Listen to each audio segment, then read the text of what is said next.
laisser le temps de lire. Depuis longtemps, l'Éternel avait donné du repos à Israël en le délivrant de tous les ennemis qui l'entouraient. Josué était vieux, avancé en âge. Alors Josué convoqua tout Israël, ses anciens, ses chefs, ses juges et ses officiers. Il leur dit: Je suis vieux, je suis avancé en âge. Vous avez vu tout ce que l'Éternel votre Dieu a fait à toutes ces nations devant vous, car c'est l'Éternel votre Dieu qui a combattu pour vous. Voyez, je vous ai donné en héritage par le sort, selon vos tribus, ces nations qui sont restées à partir du Jourdain, toutes les nations que j'ai exterminées jusqu'à la grande mer vers le soleil couchant. L'Éternel votre Dieu les repoussera devant vous, il les chassera devant vous, et vous posséderez le pays, leur pays, comme l'Éternel votre Dieu vous l'a dit. Appliquez-vous avec force à observer et à mettre en pratique tout ce qui est écrit dans les livres de la loi de Moïse, sans vous en détourner ni à droite ni à gauche. Ne vous mêlez point avec ces nations qui sont restées parmi vous, ne prononcez point le nom de leur Dieu et n'employez point en jurant. Ne les servez point et ne vous prosternez point devant eux. Mais attachez-vous à l'Éternel, votre Dieu, comme vous l'avez fait jusqu'à ce jour. L'Éternel a chassé devant vous des nations grandes et puissantes, et personne jusqu'à ce jour n'a pu vous résister. Un seul d'entre vous en poursuivait 1000, car l'Éternel, votre Dieu, combattait pour vous, comme il vous l'a dit. Veillez donc attentivement sur vos âmes, afin d'aimer l'Éternel, votre Dieu. Si vous vous détournez et que vous vous attachiez au reste de ces nations qui en sont demeurées parmi vous, si vous vous unissez avec elles par des mariages et si vous formez ensemble des relations, soyez certains que l'Éternel, votre Dieu, ne continuera pas à chasser ces nations devant vous, mais elles seront pour vous un filet et un piège, un fouet dans vos côtés et des épines dans vos yeux, jusqu'à ce que vous ayez péri de dessus ce bon pays que l'Éternel, votre Dieu, vous a donné. Voici, je m'en vais maintenant par le chemin de toute la terre. Reconnaissez de tout votre cœur et de toute votre âme qu'aucune de ces bonnes paroles prononcées sur vous par l'Éternel, votre Dieu, n'est restée sans effet. Toutes se sont accomplies pour vous, aucune n'est restée sans effet. Et comme toutes les bonnes paroles que l'Éternel, votre Dieu, vous avait dites, se sont accomplies pour vous, de même l'Éternel accomplira sur vous toutes les paroles mauvaises, jusqu'à ce qu'il ait détruit de dessus ce bon pays que l'Éternel, votre Dieu, vous a donné. Si vous transgressez l'alliance que l'Éternel, votre Dieu, vous a prescrite, et si vous allez servir d'autres dieux, et vous prosterner devant eux, la colère de l'Éternel s'enflammera contre vous, et vous périrez promptement dans le bon pays qu'il vous a donné. Je ne sais pas si vous vous rappelez, mais il y a eu deux prédications, une prédication sur Jéricho, où il y avait une grande victoire, et où les murs de Jéricho étaient tombés, ils avaient pu commencer à aller vers Haï, et ils avaient été grisés par cette victoire de Jéricho, et donc ils avaient décidé de ne pas aller avec beaucoup d'hommes pour conquérir Haï, et c'est là qu'ils ont subi une défaite. Ils avaient également oublié de se concerter Dieu pour aller vers Haï. Et, donc la deuxième fois, ils ont suivi les ordonnances de Dieu et donc ils ont conquéri Haï. Et Haï, c'est important parce que je vous avais dit, il y a une corniche. Et en fait, pour aller du sud au nord, pour conquérir Israël, c'était très important. C'était des deux villes qu'il fallait conquérir. Et là, au chapitre 23, donc, du temps s'est écoulé entre cette victoire de Jéricho et la prise d'Haï, et Josué est vieux. Quand ils sont rentrés en Canaan, Josué il avait 85 ans, et là il approche des 110. Dieu a combattu pour eux, et ils ont remporté de nombreuses victoires, entrecoupées de défaites, lorsqu'ils ont fait confiance à leur propre volonté et à leur propre force. Toutefois, Dieu a combattu pour eux et ils ont conquis le pays, mais au milieu d'eux, il subsiste des peuples qui sont mentionnés au chapitre 13, et ces peuples, ils pratiquent le paganisme et ils adorent les idoles avec des mœurs dissolues. Le partage du pays de Canaan a eu lieu. Chaque tribu d'Israël a reçu un héritage, Et Josué, avant de mourir, exhorte le peuple à continuer le combat. Parce que Josué, en fait, il a conduit le peuple, mais il le connaît bien. Et il sait que le jour où il va partir, où il va mourir, ce peuple, il a besoin d'être cadré. Et donc, c'est là que commence notre chapitre. Mais avant, ce qu'il faut entendre, c'est que Josué, il exhorte le peuple à continuer le combat. Parce qu'en fait, ils sont partout dans Canaan, ils ont distribué les contrées, mais comme on l'a dit, il reste des peuples. Et donc le travail n'est pas fini. Chacun ayant reçu une partie, chacun est devenu responsable de sa partie. Il y a une notion de responsabilité. En fait. Et en Josué 23, verset 1, il est dit « Depuis longtemps, l'Éternel avait donné du repos à Israël en le délivrant de tous les ennemis qui l'entouraient. Josué était vieux, avancé en âge. Comme je l'ai dit, le temps a passé, Josué a vieilli, et l'Éternel a donné du repos à Israël. De la même façon, aujourd'hui, le Seigneur nous donne du repos. Mais notre repos, il est spirituel. Il est spirituel parce qu'on a l'assurance de notre salut en Jésus-Christ. Et nous pouvons nous reposer sur cette promesse. Au verset 2 et 3 de Josué, chapitre 23, il est dit « Alors Josué convoqua tout Israël, ses anciens, ses chefs, ses juges et ses officiers. Il leur dit « Je suis vieux, je suis avancé en âge. Vous avez vu tout ce que l'Éternel, votre Dieu, a fait à toutes ces nations, devant vous, car c'est l'Éternel, votre Dieu, qui a combattu pour vous. » Josué a convoqué le peuple et ses responsables pour faire constater a posteriori ce que l'Éternel a fait pour son peuple et ce qu'il a réalisé. Josué veut rappeler que la conquête du pays est le résultat de toutes les victoires que Dieu a remportées. C'est par lui qu'ils ont combattu. C'est Dieu qui a combattu pour eux. Il y a une autre chose, c'est qu'il a tenu ses promesses. Dans notre vie, c'est exactement la même chose. Il est bon à certaines périodes de se retourner et de se remémorer ce que Dieu a fait pour nous. Et ce qu'il a réalisé dans notre vie.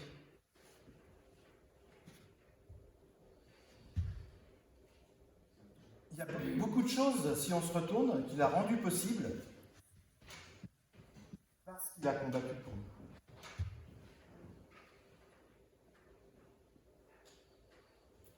Et Dieu, lorsqu'on a accepté le Seigneur, il nous rend capable de remporter des victoires par son esprit. Et il est bon également de se rappeler que pourquoi on a obtenu les victoires. On a remporté les victoires parce qu'en fait, on lui a fait confiance et on lui a obéi. Obéi dans le sens, pas l'obéissance avec un fouet, mais on a suivi sa parole. Et dans la mesure du possible, évidemment, on est toujours pécheurs. On fait des erreurs, mais par la grâce de Dieu, Jésus-Christ a payé pour nous. C'est lui qui nous donne la force et l'intelligence de continuer le bon combat. C'est pour ça qu'il y a une analogie entre le peuple d'Israël et nous, parce que on a beau montrer du doigt par moment, parce qu'on se dit, quand on lit la Bible, on dit, mais quand même, ils étaient avec Dieu, et ils font ça, ils n'ont rien compris. Et nous, on a Jésus-Christ, on a le Saint-Esprit en nous, et on fait les mêmes erreurs. Donc, imprégnons-nous de cet exemple du peuple d'Israël, en essayant de ne pas refaire les mêmes erreurs.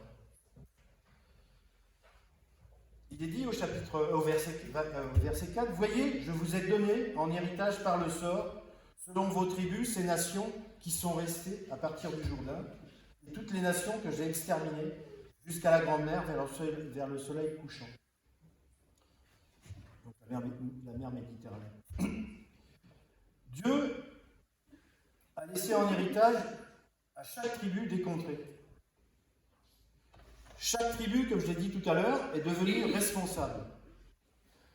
Nous, de la même manière, le Seigneur nous a laissé, nous aussi, un héritage. Et cet héritage, il n'est pas terrestre, il est spirituel.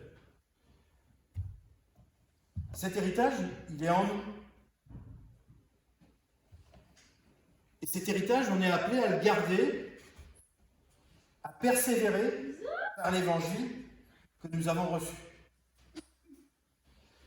C'est par la connaissance de l'évangile que nous savons que Jésus-Christ est mort pour nos péchés. Cet héritage, nous devons le transmettre à notre tour pour conquérir le territoire spirituel de notre ville, où est notre église, mais de notre entourage. Nous sommes exactement dans la même situation qu'était le peuple juif lorsqu'ils sont rentrés, ou même qu'ils ont pris possession de Canaan. Nous devons repousser le péché, nous devons repousser l'ennemi. En 1 Corinthiens 15, versets 1 à 3, il est dit « Je vous rappelle, frères, l'évangile que je vous ai annoncé, que vous avez reçu, dans lequel vous avez persévéré et par lequel vous êtes sauvés. Si vous le retenez tel que je vous ai annoncé, autrement vous auriez cru en vain. Je vous ai enseigné avant tout, comme je l'avais aussi reçu, que Christ est mort pour nos péchés selon les Écritures. » Voilà, en fait, c'est notre arme, c'est notre force, pour nous et pour conquérir. Et en Josué, verset 5, il est dit « L'Éternel, votre Dieu, les repoussera devant vous et les chassera devant vous, et vous posséderez leur pays comme l'Éternel, votre Dieu, vous l'a dit. » Dieu promet de repousser et chasser l'ennemi au milieu du peuple juif pour qu'ils prennent pleinement possession de leur contrée. Jésus, lorsqu'il s'est assis à droite de Dieu, nous a envoyé le Saint-Esprit, qui est une personne et qui en a tous les attributs.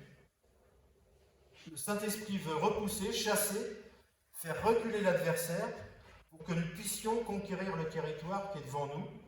Mais pour cela, il faut écouter, il faut que l'on obéisse. Toi aussi, Thierry, parce que c'est pas parce que je parle du haut de l'estrade que je suis à part, non, au contraire. Donc, pour que nous puissions conquérir le territoire qui est devant nous, mais pour cela, il faut qu'on écoute et qu'on obéisse à l'ordre divin.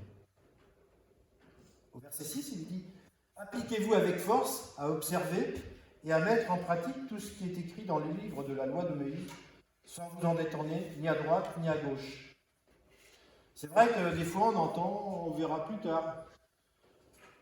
Or, là, il nous est dit, non, il faut l'appliquer, tout de suite. C'est maintenant. Des fois on entend aussi, c'est pas grave. Non, c'est pas ce qui est marqué. Il faut le faire avec force, détermination. En Matthieu 11,12, il est dit, depuis le temps de Jean-Baptiste jusqu'à présent, le royaume des cieux est forcé, et ce sont les violents qui s'en emparent. On ne peut pas s'attendrir, on ne peut pas faire des compromis. Il faut qu'on observe et qu'on mette en pratique ce qui est écrit. Ne pas nous en détourner et ne pas tordre les Écritures pour des fois justifier nos comportements. Thierry, ne tords pas les Écritures parce que tu veux justifier ton comportement.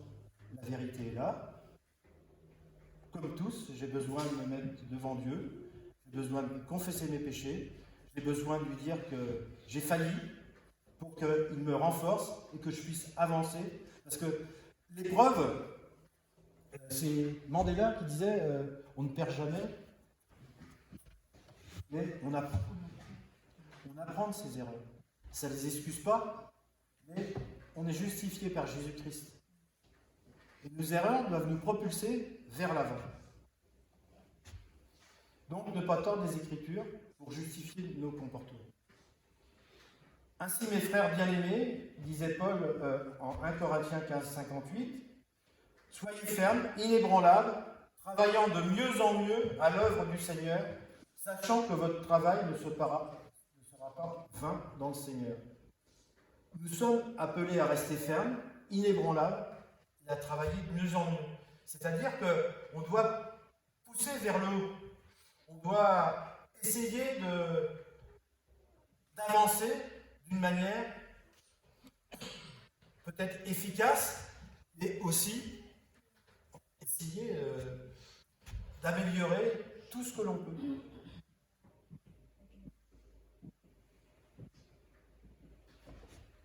La grande différence avec le conducteur spirituel qui est Josué, et de tous les conducteurs spirituels de toutes les générations et du monde entier, c'est que nous, on a un conducteur spirituel, Jésus-Christ, et une parole qui ne vieillisse pas et qui ne change pas.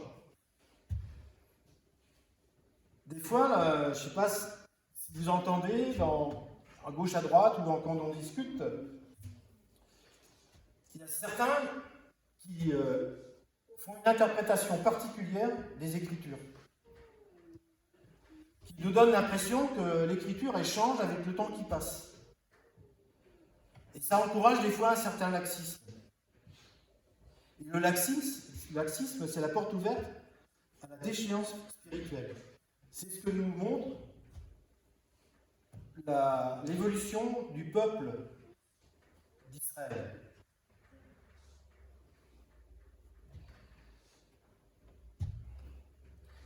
Et je le répète, Israël, c'est un exemple qu'il faut prendre en considération pour notre vie, parce qu'on voit toutes les dérives qui risquent de nous arriver si on s'éloigne de la parole et de ce qu'elle dit.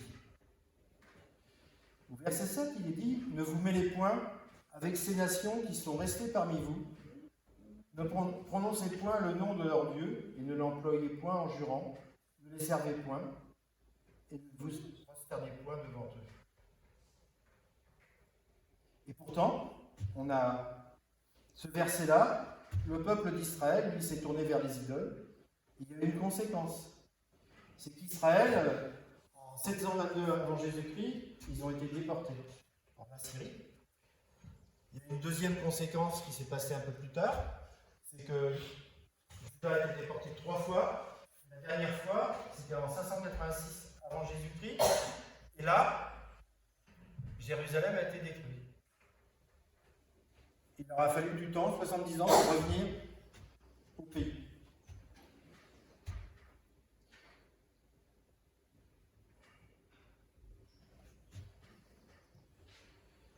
Alors ça nous dit quoi? Ça nous dit qu'en fait, il faut faire des choix. Il faut faire un choix. Où on est de Dieu, où on est de l'adversaire. Il n'y a pas de position intermédiaire. Dieu ne fait pas de compromis. Nous sommes dans le monde, mais nous ne sommes pas du monde. Nous appartenons à notre Seigneur Jésus-Christ. Et au verset 8 à 10, il est dit « Mais attachez-vous à l'Éternel, votre Dieu, comme vous l'avez fait jusqu'à ce jour. L'Éternel a chassé devant vous des nations grandes et puissantes, et personne, jusqu'à ce jour, n'a pu vous résister. Un seul d'entre vous en poursuivait 1000, car l'Éternel, votre Dieu, combattait pour vous, comme il vous l'avait dit. » Donc, on s'est rappelé tout à l'heure de Jéricho. Et je ne sais pas si vous vous rappelez du passage, il y a un moment, Josué s'approche de Jéricho pour essayer de faire sa stratégie pour l'envahir et puis la battre. Il voit un homme devant lui.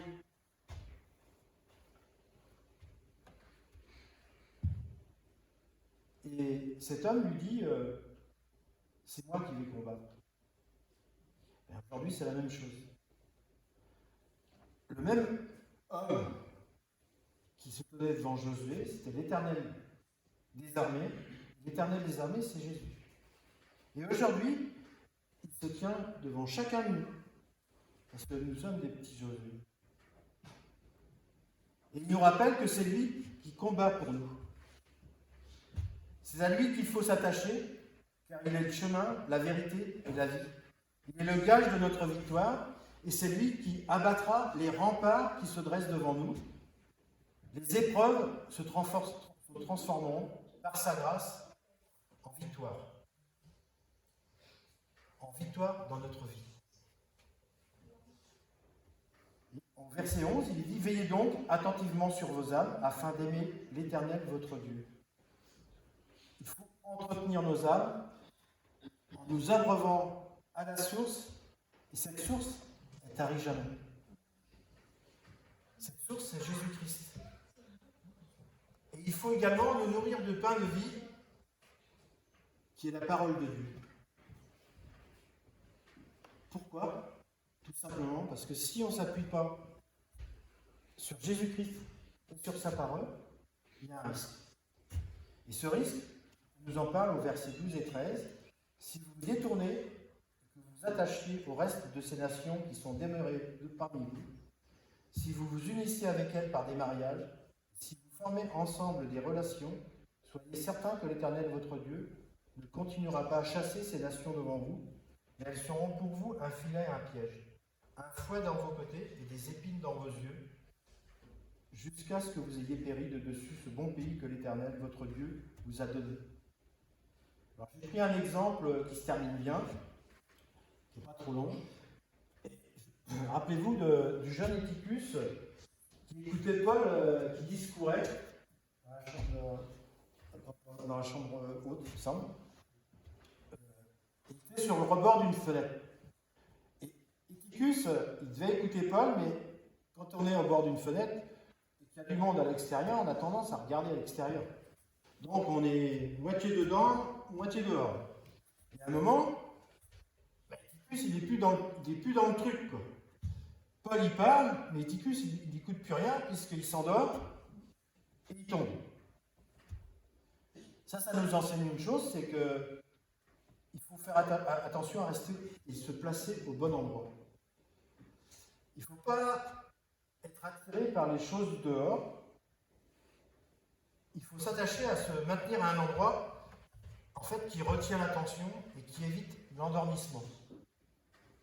Au risque de tomber et au risque également de répondre aux sirènes et aux appels des sirènes du monde. Ça, j'en parle des stades, mais c'est valable pour moi, ça m'est arrivé, on est tous dans le même cas. On est tous voués de temps en temps à tenter à écouter la voix des sirènes. Et là, il nous est en fait, Josué exhorte, par l'intermédiaire de Dieu, de ne pas délaisser nos églises, comme certains, dit Paul. En Hébreux 10, versets 25 à 26, mais impliquons-nous, ça c'est pas Paul, mais impliquons-nous, c'est ce qui veut dire quand même, impliquons-nous dans le service pour Dieu. Il dit textuellement, n'abandonnons pas notre assemblée, comme c'est la coutume de quelques-uns, mais exhortons-nous réciproquement, et cela d'autant plus que vous voyez s'approcher le jour. Car si nous péchons volontairement, après avoir reçu la connaissance de la vérité, il ne reste plus de sacrifice pour les péchés. Hébreux, chapitre 10, versets 25 à 26. Et Josué, verset 14, nous dit « Voici, je m'en vais maintenant par le chemin de toute la terre. » Josué, c'était un moment important pour le peuple d'Israël, parce que Josué, c'était le chef et le conducteur d'Israël. Et en plus, quand il a été sous la conduite de Moïse, ça a été un exemple. Quand il a été envoyé aussi comme espion pour aller voir le Canaan et notamment Jéricho, avec Caleb, ils ont tenu bon. Josué, c'est un exemple. Il y a un exemple de fidélité envers Dieu. Ben nous, de la même manière, on est appelés à être fidèles et exemplaires pour nous-mêmes, mais également pour les autres. On doit tous ensemble tirer vers le haut pour être au plus près de notre Sauveur et pour emmener les autres avec nous. Et Jésus, lui aussi, comme Josué, il est parti. Mais à la différence de Josué, il revient. Il faut qu'on garde en tête qu'il revient. Parce qu'il revient pour nous chercher, pour que nous régnions avec lui éternellement. Et ça nous donne encore une force supplémentaire. Le Seigneur revient nous chercher. Au verset 14, reconnaissez de tout votre cœur, de toute votre âme, qu'aucune de toutes les choses annoncées, toutes les bonnes paroles à prononcer sur vous par l'Éternel, votre Dieu, n'est restée sans effet. Toutes se sont accomplies pour vous, aucune n'est restée sans effet. Dieu nous rappelle qu'il a accompli sa part. Il a honoré ses promesses. Et si nous le reconnaissons dans notre vie et dans notre cœur, de toute notre âme, et si nous reconnaissons que c'est la vérité, alors il est temps pour nous de reconsidérer ce que nous faisons pour lui.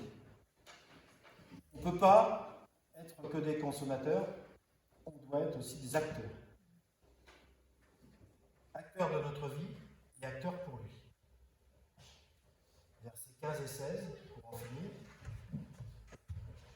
Et comme toutes les bonnes paroles de l'Éternel votre Dieu, vous avez dites, se sont accomplies pour vous. De même, l'Éternel accomplira sur toutes les paroles mauvaises, jusqu'à ce qu'il ait détruit le dessus de son pays, que l'Éternel votre Dieu vous a donné. Si vous transgressez l'alliance que l'Éternel votre Dieu vous a prescrite, et si vous allez servir d'autres dieux, et vous prosternez devant eux, la colère de l'Éternel s'enflammera contre vous, et vous périrez promptement dans le bon pays qu'il vous a donné. Alors là, c'est une réalité, mais bon, c'est pas là que je veux en venir. En fait, le but et l'exhortation de Josué est hyper positive. Parce qu'il nous a rappelé qu'en fait, Dieu ne fait pas de compromis, et c'est pas noir ou blanc, c'est que le Seigneur nous incite au meilleur, en fait. Mais, comme je dis aussi, on est largement perfectible. Alors, en fait, pour finir, pour conclure, ne nous détournons ni à droite ni à gauche, et continuons la conquête du pays promis, en chassant et en anéantissant le péché. On veut éradiquer le péché. La promesse que Dieu a adressée à Josué au début du livre, de Josué, au chapitre 1, nous est adressée ce matin, et à toi en particulier. Au verset 5, il est dit au chapitre 1, « Personne ne pourra te résister tant que tu vivras. » Première promesse. Donc, il faut qu'on s'accroche dessus. Verset 6, « Fortifie-toi et prends courage. » Verset 7, « Comment tu vas réussir ? En te conformant fidèlement à la loi de Moïse. » C'est-à-dire que c'est en se conformant, en obéissant à la parole de Dieu, en la mettant en pratique, en restant fidèle à Dieu, en fuyant le péché, en restant attaché à ton Église et en entrant dans le service pour lui. Voilà notre feuille de route. Voilà la feuille de route qu'on en a chacun dans notre cœur, dans notre vie. C'est la conquête du pays en étendant chacun nos cordages pour que la gloire de Dieu resplendisse en tout lieu dans le monde entier. Et on a notre part, on a un territoire, nous aussi. Et on a cette feuille de marche. En Ésaïe 54,2, c'est un verset qu'on avait gardé pour l'Église lors d'une réunion de conseil. Et je termine par là. Ésaïe 54,2. Agrandis l'espace de ta tente, qu'on déploie les toiles qui te servent d'habitation. Ne retiens rien. Allonge tes cordages et renforce tes piquets. En effet, tu déborderas à droite et à gauche. Ta descendance envahira les nations et peuplera des villes désertes. Voilà, notre feuille de route, c'est ça. Il faut qu'on prenne de l'ampleur spirituelle, individuellement et au niveau de l'Église aussi. On a des caps à passer. Voilà. Que le Seigneur